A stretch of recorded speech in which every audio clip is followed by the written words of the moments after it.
Hello friends, welcome back to my YouTube channel learning academy. तो कैसे हैं आप सब? आई होप आप लोग अच्छे होंगे। तो आज के इस वीडियो में हम लोग बिहार बोर्ड क्लास 10th के बायोलॉजी सब्जेक्ट के चैप्टर 7 जो कि है अनुवांशिकता तथा जैव विकास, इस चैप्टर के दीर्घोत्तरीय प्रश्न का उत्तर जानेंगे। पिछले वीडियो में मैंने आपको इस चैप्टर के लघुत्तरीय प्रश्न का उत्तर बता दिया था। जितने भी लघुत्तरीय प्रश्न थे उनका उत्तर मैंने आपको दे दिया था।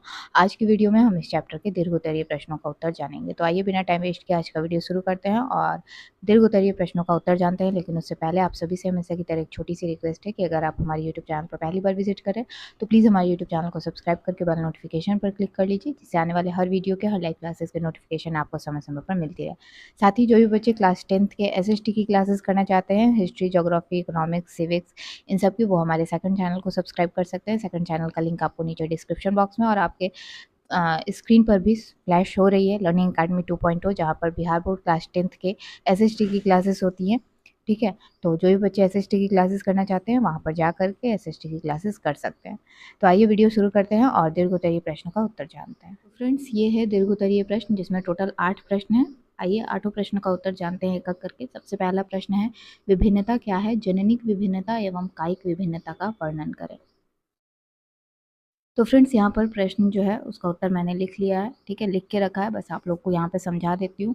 और एक चीज़ मैं क्लियर कर देती हूँ, जो भी बच्चे चैप्टर पढ़े हैं वो प्रश्न का उत्तर जो है वो खुद से भी लिख सकते हैं।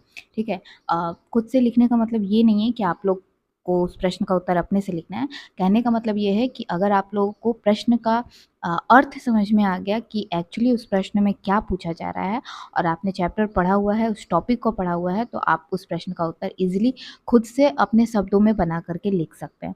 ठीक है, और जिन्होंने नहीं पढ़ा है चैप्टर, जो टॉपिक नहीं पढ़े हैं, वो लाख कोशिश कर ले, वो प्रश्न का उत्तर जो है वो नहीं लिख पाएंगे। ठीक है, तो टॉपिक जरूर पढ़िए, चैप्टर जरूर पढ़िए। कहीं कोई डाउट हो नीचे कमेंट सेक्शन में कमेंट करके आप लोग पूछ सकते हैं। तो आइए शुरू करते हैं और जानते हैं कि विभिन्नता क्या है। तो जीवों के ऐसे गुण जो उन्हें अपने जनको अथवा अपनी ही जाति के अन्य सदस्यों के उसी गुण के मूल स्वरूप से भिन्नता दर्शाते हैं, विभिन्नता कहलाते हैं। ठीक है, तो जीवों का ऐसा गुण जो उन्हें अपने जनक, जनक का मतलब होता है माता पिता, या अपनी ही जाति के अन्य सदस्यों के उसी गुण के मूल स्वरूप से भिन्नता दर्शाते हैं, वो विभिन्नता कहलाता है। ठीक है, तो पहला प्रश्न की विभिन्नता क्या है, उसका उत्तर मैंने आपको बता दिया। अगला है जननिक विभिन्नता। तो जननिक विभिन्नता जो होता है वो ऐसी विभिन्नताएं होती हैं जिसमें जनन कोशिकाओं में होने वाले परिवर्तन, जैसे इनके क्रोमोसोम की संख्या या संरचना में परिवर्तन या जीन के गुणों में परिवर्तन के कारण होती है। ठीक है, जननिक विभिन्नता की बातें हो रही है। फिर है, ऐसी विभिन्नताएं एक पीढ़ी से दूसरी पीढ़ी में वंशागत होती है। जननिक विभिन्नता जो होती है वो एक पीढ़ी से दूसरी पीढ़ी में वंशागत होती है। तो इस कारण से जननिक विभिन्नता आनुवांशिक विभिन्नता भी कहलाती है। तो यहाँ पे एक ऑब्जेक्टिव क्वेश्चन बन रहा है कि जननिक विभिन्नता को और दूसरे किस नामों से जाना जाता है। तो जननिक विभिन्नता को आनुवांशिक विभिन्नता भी कहते हैं। तो इसको आप लोग ध्यान में रखिएगा, हो सकता है कि ऑब्जेक्टिव में आपसे पूछ दे। ऐसी विभिन्नताओं में से कुछ जन्म से ही प्रकट हो जाती हैं, जैसे आंख एवं बालों का रंग। कुछ विभिन्नताएं बाद में प्रकट होती हैं, जैसे शारीरिक गठन, शरीर की लंबाई इत्यादि। ठीक है, चलिए बढ़ते हैं आगे। अगला है कायिक विभिन्नता। जनिक विभिन्नता और कायिक विभिन्नता दोनों का वर्णन करना था। तो कायिक विभिन्नता जो है वो ऐसी विभिन्नताएं हैं जो गुणसूत्र एवं जीन के गुणों में विभिन्नता के कारण उत्पन्न नहीं होती है, बल्कि अन्य कई कारणों जैसे जलवायु एवं वातावरण का प्रभाव, उपलब्ध भोजन के प्रकार, अन्य उपस्थित जीवों के साथ परस्पर व्यवहार आदि के कारण उत्पन्न हो, तो ये कायिक विभिन्नताएं कहलाती हैं। तो ये होता है जननिक विभिन्नता और ये होता है कायिक विभिन्नता। कायिक विभिन्नताएं किस पे? जलवायु और वातावरण का प्रभाव, उपलब्ध भोजन का प्रकार, अन्य उपस्थित जीवों के साथ परस्पर व्यवहार आदि के कारण कायिक विभिन्नता जो है वो उत्पन्न होती है, ना कि गुणसूत्र और जीन के गुणों में विभिन्नता के कारण उत्पन्न होती है। ठीक है, तो आई होप कि आपको पहले प्रश्न का उत्तर मिल गया है कि विभिन्नता क्या है, और जननिक विभिन्नता एवं कायिक विभिन्नता का वर्णन जो है वो भी करना था। मतलब एक तरह से जननिक विभिन्नता और कायिक विभिन्नता क्या है ये भी आपको पता चल गया है। बढ़ते हैं आगे दूसरे प्रश्न की ओर। सेकंड जो हमारा प्रश्न है आपके बुक में आप लोग देख लीजिएगा। दूसरा जो हमारा प्रश्न है दूसरा नंबर, वो है कि मेंडल द्वारा मटर पर किए गए एक संकर संकरण के प्रयोग तथा निष्कर्ष का वर्णन करें। तो मेंडल ने जो मटर पर एक संकर संकरण का प्रयोग किया था, ठीक है, वो आपको यहाँ पे बताना है और उसका क्या रिजल्ट निकला है उसका भी आपको यहाँ पे वर्णन करना है। और चूंकि दीर्घ उत्तरीय प्रश्न है, एग्जाम में आपको 5 या 6 नंबर का एक प्रश्न आता है, ठीक है। तो याद रखिएगा कि आपको 150 से 200 शब्द में कम से कम आपको एक दीर्घ उत्तरीय प्रश्न का उत्तर देना होता है। 2 आपको प्रश्न आएंगे, दोनों में से जो भी आपको प्रश्न आता होगा जिसका उत्तर आपको मालूम होगा वो आपको एग्जाम में लिखना होता है। तो प्रत्येक प्रश्न जो है आपको 150 से 200 शब्द में उसका उत्तर जो है वो देना होता है दीर्घ उत्तरीय का, ये ध्यान रखिएगा। और 2 प्रश्न आते हैं, 2 में से कोई एक का ही उत्तर आपको देना है, ठीक है। चलिए आगे बढ़ते हैं और दूसरे नंबर प्रश्न का उत्तर जानते हैं। तो फ्रेंड्स, जो ग्रेगर जॉन मेंडल थे, मेंडल का पूरा नाम ग्रेगर जॉन मेंडल है, उनको अनुवांशिकी का पिता कहा जाता है। मटर के पौधे पर किए गए अपने प्रयोगों के निष्कर्षों को उन्होंने 1866 में annual proceedings of the natural society of Brunn में प्रकाशित किया। इन्होंने मटर जैसे साधारण पौधे का चयन किया था। मटर के पौधे के गुण स्पष्ट तथा विपरीत लक्षणों वाले होते हैं। मेंडल ने प्रयोग में विपरीत गुण वाले लंबे तथा बौने पौधे पर विचार किया। उन्होंने बौने पौधे के सारे फूलों को खोलकर उनके पुंकेसर हटा दिए। फिर उन्होंने एक लंबे पौधे के फूलों को खोलकर उनके पराग कणों को निकालकर बौने पौधे के फलों के वर्तिकागों पर गिरा दिया, ठीक है। मेंडल ने इन दोनों जनक पौधे को जनक पीढ़ी कहा। इनमें से जो बीज बने, इनसे जो बीज बने थे, इन दोनों को मिलाकर के जो बीज बने, उनसे उत्पन्न सारे पौधे लंबे नस्ल के हुए। इस पीढ़ी के पौधे को मेंडल ने प्रथम संतति कहा और इसे F1 इंगित किया। उसका कोई साइन होना चाहिए ना, तो वो जो पौधे बने लंबे नस्ल के उन्हें प्रथम संतति कहा गया और वो F1 से उन्होंने उसको इंगित किया, ठीक है। इस F1 पीढ़ी के पौधे में दोनों जनक लंबे एवं बौने के गुण मौजूद थे। क्योंकि लंबेपन वाला गुण बौनेपन पर अधिक प्रभावी था, अतः बौनेपन का गुण मौजूद होने के बावजूद पौधे लंबे हुए। मेंडल ने लंबे पौधे के लिए टी तथा बौने पौधे के लिए स्मॉल टी, कैपिटल टी और स्मॉल टी का प्रयोग किया। इस तरह प्रथम पीढ़ी के सभी पौधे टी टी गुण वाले हुए। इनमें टी लंबापन और स्मॉल टी बौनेपन पर प्रभावी था। इस कारण F1 पीढ़ी यानी कि प्रथम पीढ़ी के सभी पौधे क्या हुए, लंबे हुए। क्योंकि दोनों जनक पौधे शुद्ध रूप से लंबे तथा बौने थे, इसलिए शुद्ध लंबे पौधों को कैपिटल टी तथा शुद्ध बौने पौधों को स्मॉल टी द्वारा सूचित किया गया, ठीक है। F1 पीढ़ी के पौधे में दोनों गुण मौजूद थे, इस कारण इन्हें संकर नस्ल कहा गया। और F1 पीढ़ी के पौधों को जब आपस में प्रजनन कराया गया तो अगली पीढ़ी जो F2 हुई, वो पौधों में लंबे और बौने का अनुपात 3:1 पाया गया। अर्थात कुल पौधों में से 75% पौधे जो थे वो लंबे यानी कि कैपिटल टी तथा शेष संकर नस्ल के लंबे टी और स्मॉल टी दोनों, ठीक है, पौधे पैदा हुए। अर्थात संकर नस्ल के लंबे पौधे के प्रभावी गुण तथा अप्रभावी गुण के मिश्रण थे। इस आधार पर F2 पीढ़ी के जो पौधे हैं उनका अनुपात 1:2:1 है, ठीक है। यानी कि डबल टी, 2 कैपिटल और स्मॉल टी तथा स्मॉल टी 1 भाग शुद्ध लंबे, 2 भाग संकर नस्ल के लंबे तथा 1 भाग शुद्ध बौने से दर्शाया गया। 3:1 के अनुपात को लक्षण प्ररूपी अनुपात तथा 1:2:1 को जीन प्ररूपी अनुपात कहा जाता है। मेंडल के इस प्रयोग को एक संकरण कहा जाता है। जीन प्ररूपी अनुपात जो है उसका अनुपात यहाँ पे लिखा गया है, ठीक है। और लक्षण प्ररूपी अनुपात जो है लंबा और बौना, उसका अनुपात यहाँ पे लिखा गया है। तो ये जो अनुपात दिया गया है, जीन प्ररूपी अनुपात कितना होता है और लक्षण प्ररूपी अनुपात, ये आप लोग याद रखिएगा, ऑब्जेक्टिव में आपको आ सकता है, तो इसको आप लोग नोट कर लीजिएगा। तो यही था मेंडल का एक संकर जो प्रश्न दिया गया है आपका, ग्रेगर जॉन मेंडल द्वारा मटर पर किए गए एक संकर संकरण के प्रयोग और निष्कर्ष का वर्णन, ठीक है।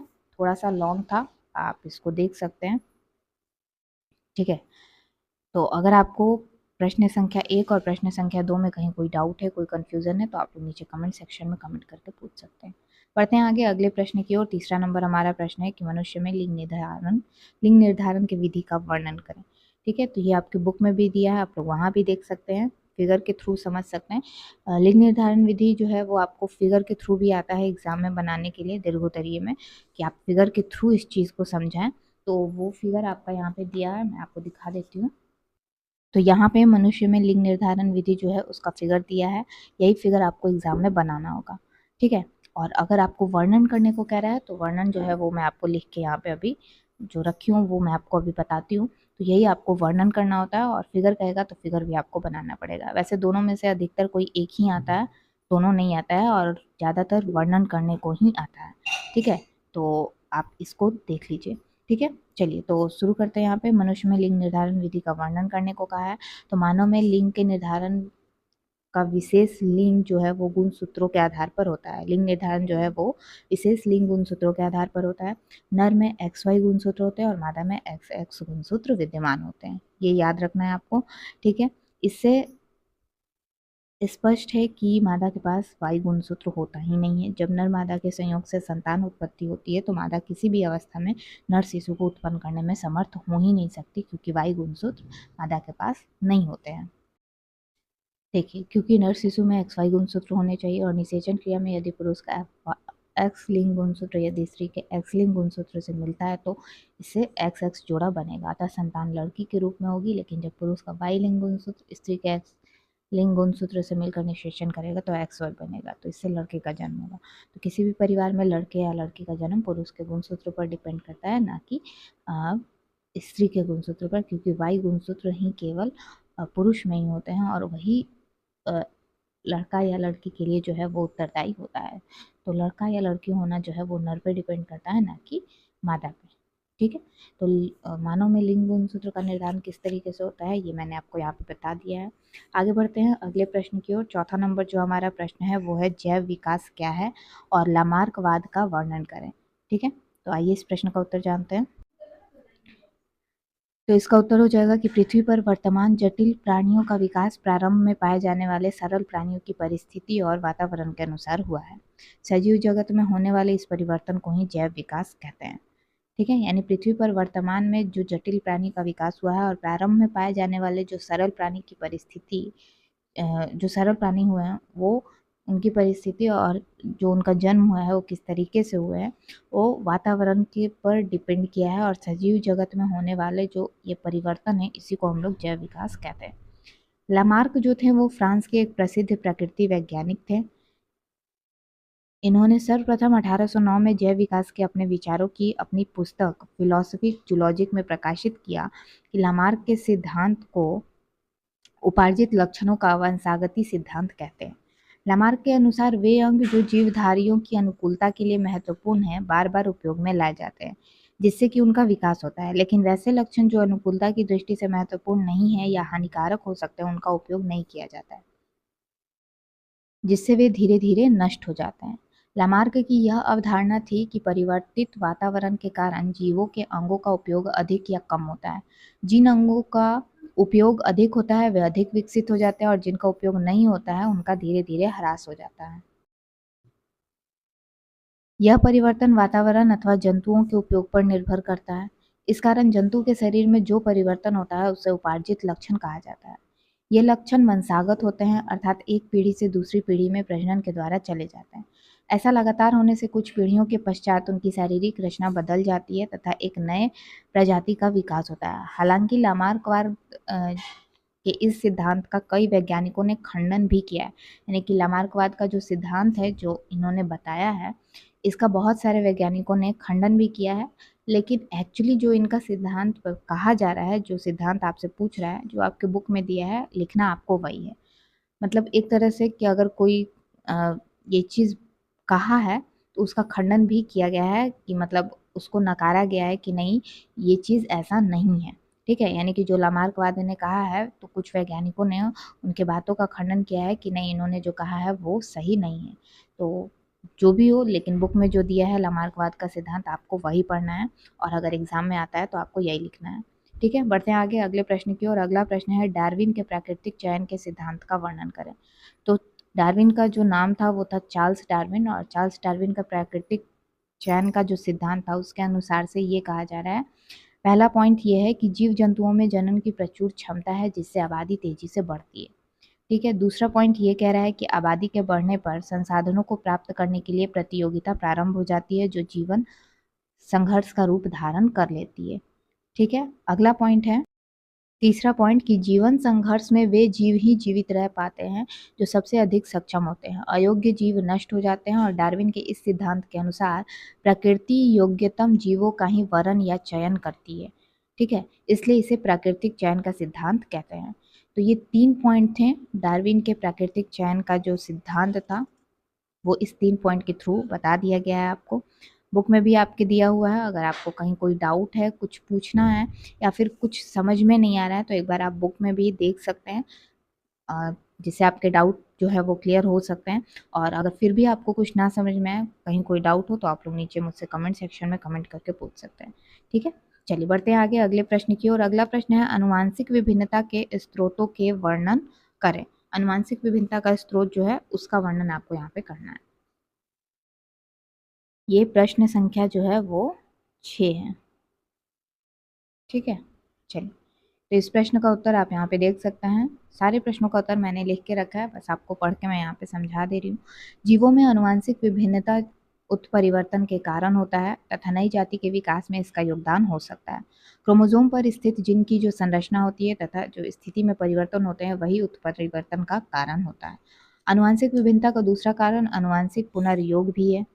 अनुवांशिक पुनर्योग के कारण संतानों के क्रोमोसोम में जीन के गुण यानी संरचना तथा क्रोमोसोम पर जो उनकी स्थिति है अपने जनकों के जीन से भिन्न हो सकते हैं।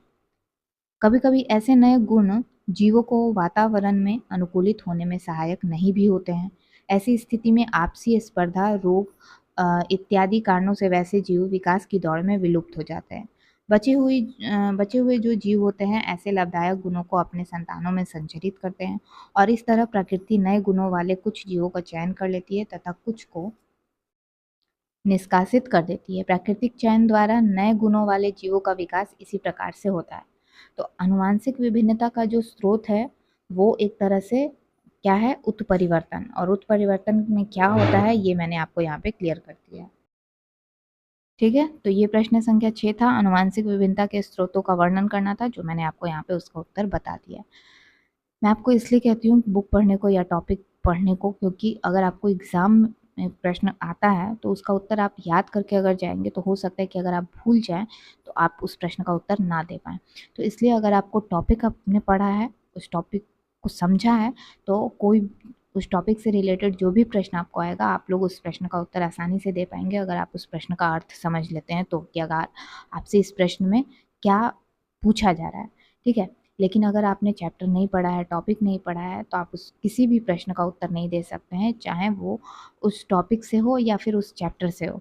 ठीक है, जैसे ये जो आपका चैप्टर है अनुवांशिकता तथा जैव विकास, इस चैप्टर में से अगर आपको कहीं से भी प्रश्न आता है जो आपके चैप्टर के अभ्यास में नहीं दिया गया है, जैसे कि ये दीर्घ उत्तरीय प्रश्न मैं आपको अभी करवा रही हूँ, इसमें अगर कोई प्रश्न नहीं दिया गया है, इनसाइड क्वेश्चन अगर कोई आता है, तो अगर आपने चैप्टर पढ़ा है तो आप उस प्रश्न का उत्तर दे पाएंगे, लेकिन अगर आपने नहीं पढ़ा है तो आप उस प्रश्न का उत्तर नहीं दे पाएंगे। तो इसलिए मैं आपसे कह रही हूँ कि प्रश्न का उत्तर अपने से लिखने की कोशिश करिए। ठीक है, और जो भी प्रश्न का उत्तर मैं आपको बता रही हूँ उसको समझिए कि एक्चुअली उस प्रश्न के उत्तर में क्या बताया गया है। ठीक है, ताकि आप लोग उसको अगर लघु उत्तरीय में आए तो आप लघु उत्तरीय की तरह भी लिख सकते हैं और दीर्घ में आए तो दीर्घ की तरह भी लिख सकते हैं। बहुत सारे बच्चे जो है वो लघु उत्तरीय में भी अगर उन्हें टॉपिक नहीं आता है समझ में तो क्या करते हैं, अगर उन्होंने वो चैप्टर पढ़ा है, ठीक है, और 1-2 लाइन ही उस चैप्टर के बारे में उन्हें पता है, तो वो लघु उत्तरीय को भी इतना उसमें उल्टी चीज़ें लिख देते हैं या फिर आगे पीछे करके कुछ भी ऐसा लिख देते हैं कि वो लघु उत्तरीय जो 20 से 30 शब्दों में जिस प्रश्न का उत्तर देना होता है वो 150 से 200 में दे दे। यानी उन्हें नहीं पता है कि उस प्रश्न का उत्तर किस तरीके से लिखना है। ठीक है, तो इसलिए मैं आपसे कह रही थी कि चैप्टर पढ़िए, टॉपिक समझिए, अगर कहीं डाउट हो, कोई कन्फ्यूज़न हो तो नीचे कमेंट सेक्शन में कमेंट करके आप लोग पूछ सकते हैं। बढ़ते हैं आगे। और हाँ, जो भी बच्चे हमारे इंस्टाग्राम आईडी को अभी तक फॉलो नहीं किए हैं वो हमारे इंस्टाग्राम आईडी को भी फॉलो कर सकते हैं, लिंक नीचे आपको डिस्क्रिप्शन बॉक्स में मिल जाएगा। आगे बढ़ते हैं, अगला है पृथ्वी पर जीवों की उत्पत्ति पर प्रकाश डालो। ठीक है, पृथ्वी पर जीवों की उत्पत्ति किस प्रकार हुई है, तो एक ब्रिटिश वैज्ञानिक ने जिनका नाम है JBS हॉल्डेन, सबसे पहली बार यह सुझाव दिया था कि जीवों की जो उत्पत्ति है उन अजैविक पदार्थों से हुई होगी जो पृथ्वी की उत्पत्ति के समय बने थे। सन 1953 में स्टेनल एल मिलर और हेराल्ड C डरे ने ऐसे कृत्रिम वातावरण का निर्माण किया था जो प्राचीन वातावरण के समान था। इस वातावरण में O2 नहीं थी, इसमें अमोनिया, मीथेन और हाइड्रोजन सल्फाइड थे। उसमें एक पात्र में जल भी था जिसका तापमान 100 डिग्री सेल्सियस से कम रखा गया था। जब गैसों के मिश्रण से चिंगारियां उत्पन्न की गई जो आकाशीय बिजलियों के समान थी, उससे समान थी। ठीक है, तो मीथेन से 15% कार्बन सरल कार्बनिक यौगिकों में बदल गए।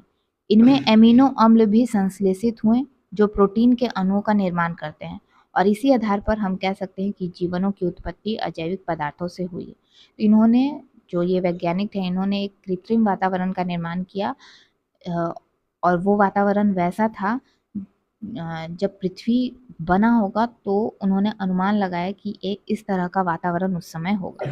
तो उस तरह का वातावरण उन्होंने बनाया और उस पर रिसर्च किया, और उन्होंने पता लगाया कि पृथ्वी पर जीवों की उत्पत्ति किस प्रकार से हुई है और किन चीज़ों से हुई है।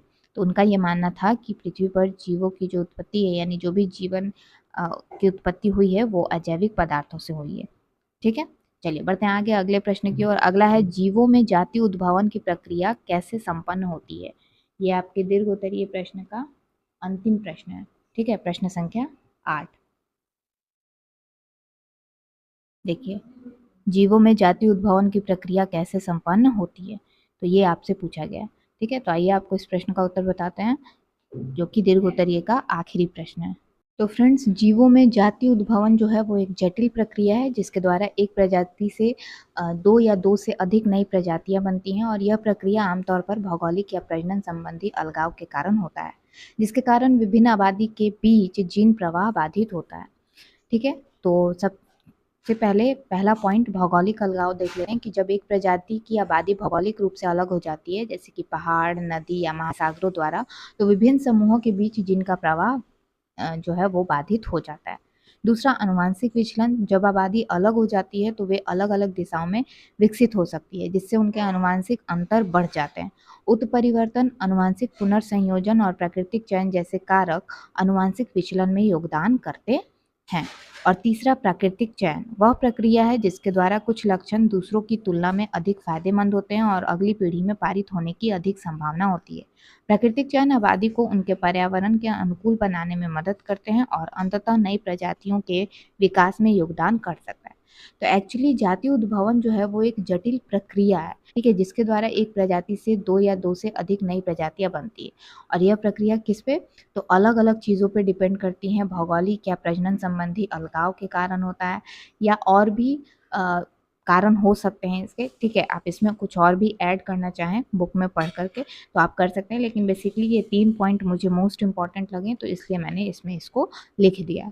ठीक है, तो ये आपका 8वां प्रश्न का उत्तर था, और यहाँ पर मैंने आपको सारे दीर्घ उत्तरीय प्रश्न का उत्तर बता दिया है। उम्मीद करती हूँ कि आपको सारे प्रश्न का उत्तर अच्छे से समझ में आ गया होगा। अगर आपको कहीं कोई प्रश्न में डाउट हो, कोई कन्फ्यूज़न हो, वो आप लोग मुझसे नीचे कमेंट सेक्शन में कमेंट करके पूछ सकते हैं। और इस चैप्टर के बाकी प्रश्नों का उत्तर, यानी कि अति लघु उत्तरीय या वस्तुनिष्ठ प्रश्न या लघु उत्तरीय प्रश्न का उत्तर आप देखना चाहते हैं, तो आप चैनल पर विजिट करिए। आपको वहाँ पर वीडियो सेक्शन में या लाइव सेक्शन में भी आप जा करके इस चैप्टर के बाकी सारे प्रश्नों का उत्तर देख सकते हैं, और लिंक नीचे आपको डिस्क्रिप्शन बॉक्स में मिल जाएगा। इस बायोलॉजी के जो भी चैप्टर्स हैं उनको मैंने डिटेल में पढ़ाया है, फिजिक्स के भी जो भी चैप्टर हैं उनको मैंने डिटेल में पढ़ाया है, केमिस्ट्री के भी चैप्टर्स को डिटेल में पढ़ाया है। ठीक है, तो बहुत सारे लिंक्स जो हैं आपको ग्रामर का, मैथ का, इन सब का लिंक नीचे डिस्क्रिप्शन बॉक्स में मिल जाएगा, आप जा करके वहाँ से देख सकते हैं। और कहीं कोई भी डाउट हो, नीचे कमेंट सेक्शन में कमेंट करके पूछ सकते हैं। और आज का वीडियो पसंद आया तो वीडियो को लाइक, शेयर और चैनल को सब्सक्राइब करना बिल्कुल मत भूलिएगा। और एक बार फिर से मैं रिपीट कर दूँ, जो भी बच्चे क्लास 10th बिहार बोर्ड की SST की क्लासेस करना चाहते हैं वो हमारे सेकंड चैनल को सब्सक्राइब कर लेंगे। नीचे लिंक जो है वो डिस्क्रिप्शन बॉक्स में दिया है। ठीक है, तो आप जा करके उस चैनल को सब्सक्राइब कर लीजिए, वहाँ पर आपको क्लास 10th के SST की क्लासेस करने को मिल जाएंगी, वीडियो जो है वहाँ पर मिल जाएंगी।